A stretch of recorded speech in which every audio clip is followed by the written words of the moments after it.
అందుకని నువ్వు కాలే బొక్కుల మీద నడుస్తావా బామ్మ? లేదు లేదు, నేను ఆ విధంగా అస్సలు జరగనివ్వను. నేను ఆయనకి చేతులెత్తి దండం పెడతాను, కాళ్ల మీద పడి బ్రతిమలాడతాను, ప్రాధేయపడతాను. కానీ నిన్ను మాత్రం మండుతున్న బొక్కుల మీద నడవనివ్వను. ఇప్పుడే వస్తాను. వద్దు సక్కు, అమ్మా సక్కు, వెళ్ళకు. నువ్వు అయ్యగారి ఇంటికి వెళ్ళకు.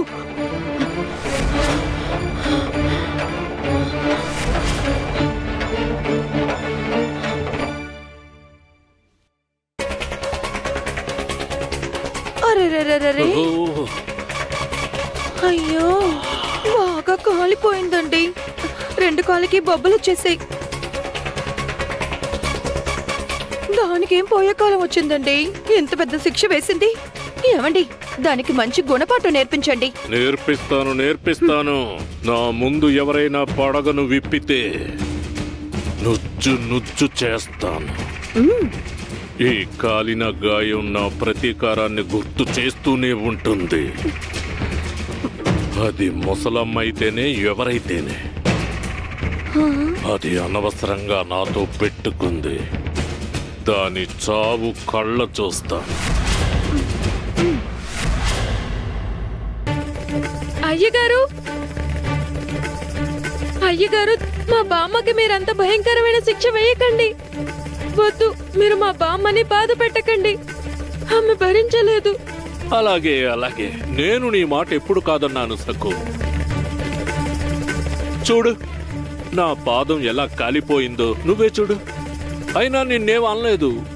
నేను నీ కోసం ఆలయం తలుపులు తెరవాలంటే పరీక్ష ఎదుర్కోవాలి కదా, అవునా కాదా?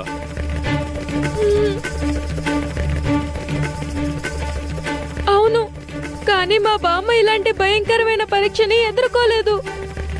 ఆవిడ వృద్ధురాలు, మండుతున్న బొగ్గుల మీద ఎలా నడుస్తుంది? మీకు దండం పెడతాను, అంత కష్టమైన పని మా బామ్మతో చేయించకండి. అయితే నువ్వు చేయి, నాకెవరైనా పర్వాలేదు.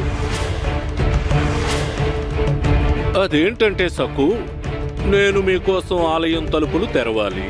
మీరు నా చేత మండుతున్న కట్టెను తొక్కించారు. ఇక పరీక్ష కూడా వద్దంటే ఎలా? అలా ఎలా కుదురుతుంది? అవునా?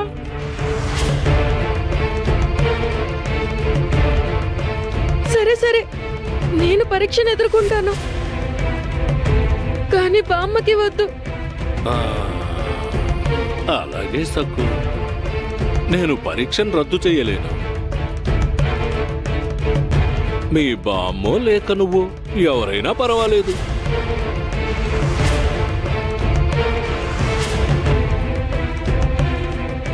నేనెప్పుడు అలా అన్నాను? నువ్వు మిరపకాయలు తిన్న తరువాత పాండురంగడికి వెన్న తినిపించనిస్తాను అని. నేనసలు గుడి తలుపులు తీస్తానని అనలేదు. నేను తనకేం చెప్పానంటే పాండురంగడి మెళ్ళో తులసిమాల వెయ్యనిస్తాను అన్నాను. కానీ గుడి తలుపులు తెరుస్తానని అనలేదు. నేను సిద్ధం. గతంలో మీరు చాలా అబద్ధాలు చెప్పారు, మాట కూడా మార్చారు. ఆలయం తలుపులు తెరవలేదు, పాండురంగడికి వెన్న తినిపించనివ్వలేదు. ఈసారి కూడా మీరు అలానే మోసం చేస్తారు. లేదు లేదు లేదు లేదు లేదు, నేను మాట అంటే మాటే. ఈసారి ఇచ్చిన మాటను నిలబెట్టుకుంటాను. నువ్వు నిప్పుల మీద నడిస్తే, పరీక్షలో గెలిస్తే నేను ఆలయం తలుపుల్ని తెరుస్తాను.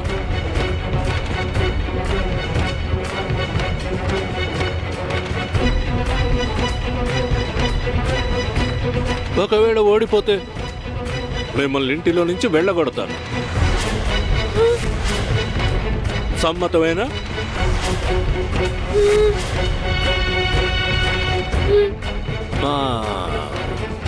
చెప్పేది విను.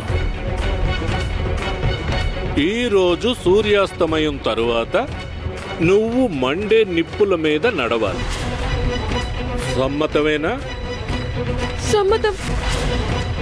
నేను నడిచాక మీరు గుడి తలుపులు తెరుస్తారు కదా? తప్పకుండా తెరుస్తాను.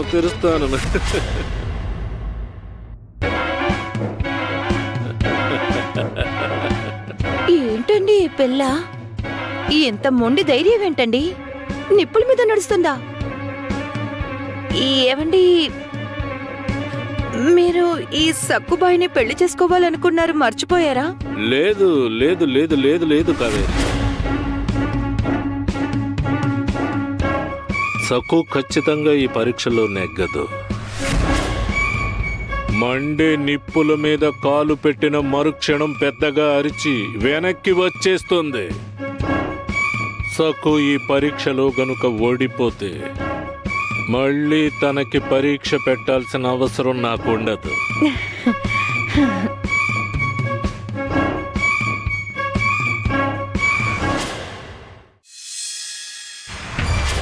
అత్తయ్య సక్కు ఎలా ఉన్నారో తెలియడం లేదు. నాకంతా అయోమయంగా ఉందండి. ఎక్కడున్నామో తెలియడం లేదు. ఇది పగలు రాత్రి కూడా తెలియట్లేదు.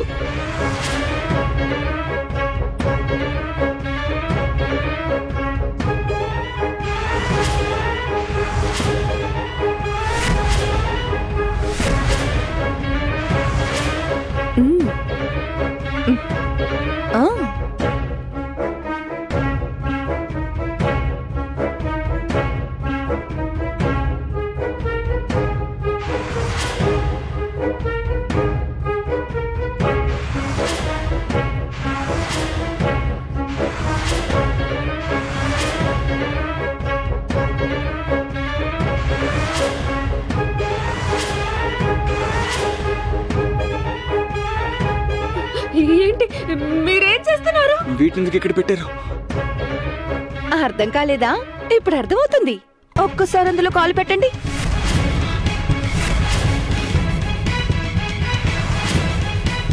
మీరేం మాట్లాడుతున్నారు? మీరు కూడా అయ్యగారిలాగా సభ్యత సంస్కారాలను వదిలేశారా? అయ్యో, మీరేం మాట్లాడుతున్నారు? మీ గురించి నేను చాలా దిగులు పడుతున్నాను. మీరు లేని సమయంలో మీ కూతురు, మీ అమ్మగారు ఎలా ఉన్నారో మీకు తెలియాలి. మీకు అసలు తెలుసుకోవాలని లేదా? తెలియచేయడానికి నేను వచ్చాను. ఇదేం పద్ధతి? మేము నిప్పుల మీద కాళ్ళు పెడితే మా వాళ్ళు ఎలా ఉన్నారో చెప్తారా? అరే, మీరు ఇలా కంగారు పడుతున్నారేంటి? కానీ అక్కడ మీ కూతురు ఎంత ధైర్యంగా ఉందో తెలుసా? అంటే మళ్ళీ మీరు సక్కు మీద ఏదైనా దారుణాన్ని కొడిగట్టారా? అయ్యో, దారుణం ఘోరమని అనకండి. చిన్న పరీక్ష. అదేంటంటే గుడి తలుపులు తెరుస్తాను అంటే సక్కు ఏదైనా చేస్తుంది. అవునా కాదా? ఈరోజు సూర్యాస్తమయమైన మరుక్షణం సక్కు బగబగా మండే నిప్పుల మీద నడవబోతోంది.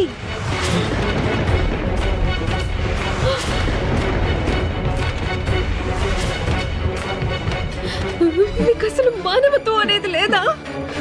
మమ్మల్ని బంధించడం మీకు తృప్తి కలగలేదా?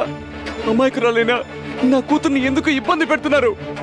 మీ దుష్ట అయ్యగారికి చెప్పండి, దమ్ముంటే నాకు పరీక్ష పెట్టమని. ఎందుకు ఇలా చేస్తున్నారు? స్త్రీని కరుణామూర్తి అని అందరూ అంటారు, కానీ మీరు ఇలాంటి దుర్వార్తని చిరునవ్వుతో మాకు చెప్తున్నారు. మీకు సిగ్గుగా లేదు?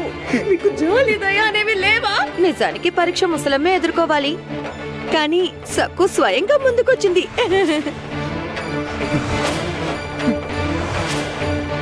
మీవి కరుడు కట్టిన రాతి హృదయాలు, అందుకే నా ముసలి తల్లిని ఇబ్బంది పెడుతున్నారు. ఇంకా ఎన్ని పాపాలు మూట కట్టుకుంటారు? ఎన్నో పరీక్షలు పెట్టారు, కానీ అయ్యగారు మాత్రం ఇచ్చిన మాట నిలబెట్టుకోలేదు. చాలా ఆపండి. పోనీలే పాపవని మీ దగ్గర సమాచారం చెప్దామని వస్తే మీరు నా మీదే అరుస్తున్నారు. నేను ఇక్కడికి వచ్చి చెప్పకపోతే మీకు తెలిసేదే కాదు. కృతజ్ఞత లేకుండా మాట్లాడుతున్నారు. చూడండి, ఇవాళ పరీక్ష జరగడం ఖాయం.